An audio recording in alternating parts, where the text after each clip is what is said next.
बता दें कि वो वीर चूहरमल थे जो कि अच्छे को धूल चटा दिए थे, कतरा बहा दिए। चलिए मेरे साथ अभी कई ग्रामीण लोग हैं, एक गार्जियन सम्मान है, इन लोग से मैं बात करता हूँ कि जो बाबा वीर चूहरमल थे वो क्या किए अपने समाज के लिए, क्या नहीं किए, जो कि आइए जानते हैं इन्हीं के जुबानी से। बाबा चूहर का प्राण प्रतिष्ठा देने को जा रहा हूँ और हम सब पूरे गांव मिलकर कलश यात्रा किए हैं।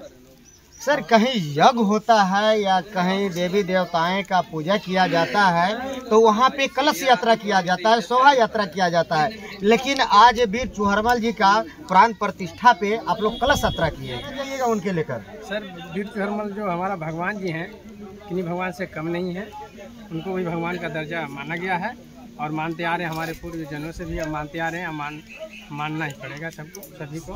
सर, उनके जयंती शोभा यात्रा और कलश यात्रा में जो लोग भाग लिए हैं, इतने चढ़ बढ़कर भाग लिए हैं, जो कि ऊपर आसमान नीचे धरती है और खाली पैरे, इतने गर्मी और इतने धूप में तापमान में लोग खाली पैरे कम से कम तो 10 किलोमीटर चले, क्या कहना चाहिए? धन्यवाद कहना चाहता हूँ और हमें सभी को बहुत खुशी की बात है जो इतना कष्ट करके हमारे चूहरवा का भगवान का दर्जा दिया गया है और इस स्तर पर हम सब बहुत ग्रामवासी बहुत खुशी हैं। और क्या आगे क्या कार्यक्रम रहेगा, कै दिन तक ये कार्यक्रम चलेगा? सर, ये कार्यक्रम 4 दिन तक चलेगा। अच्छा, 4 दिन तक चलेगा जी। क्या कार्यक्रम 4 दिन तक चलेगा? आज इनका प्राण प्रतिष्ठा पर रहा है, कल सारा खंड यात्रा स्टार्ट है और 17 तारीख को कन्याकुमारी जमाएंगे और 18 तारीख को माननीय हमारे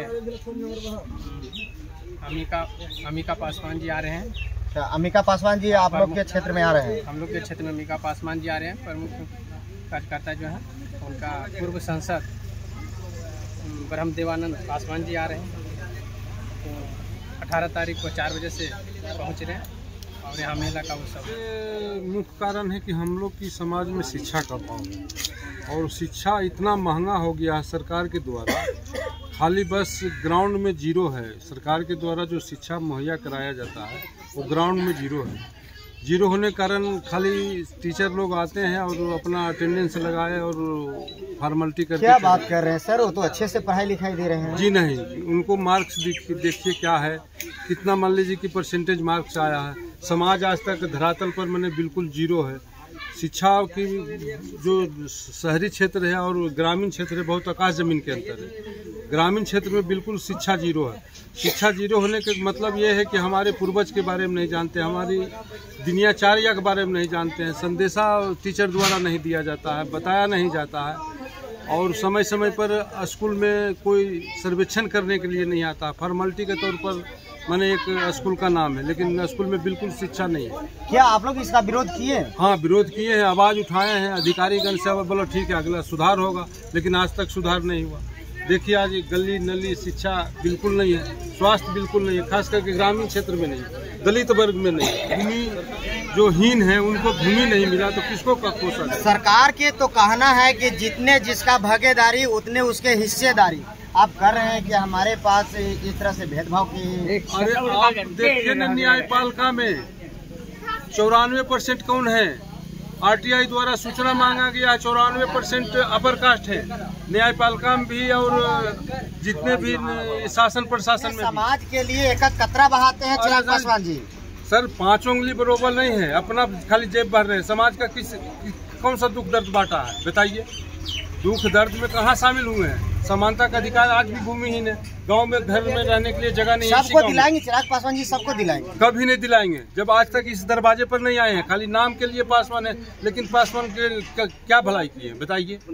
एकागो नाम हमको बता दीजिए कि भूमिहीनों की जमीन दिला दिए, चाहे उनकी कुछ बांट दिए, चाहे शिक्षा पर ध्यान दिए।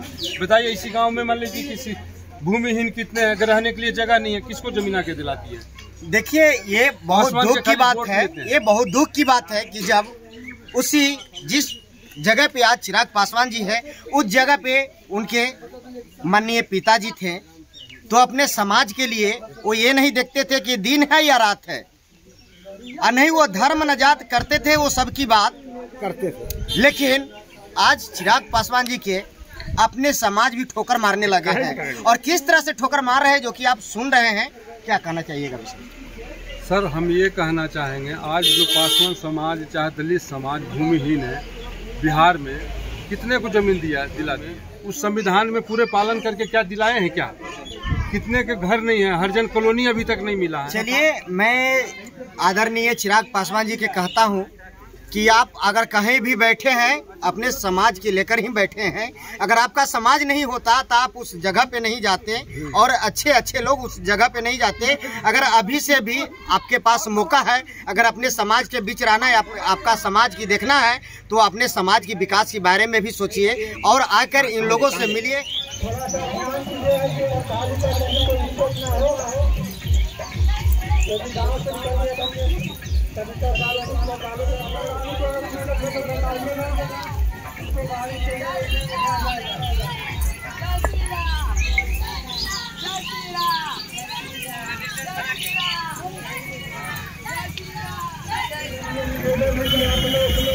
धीरे धीरे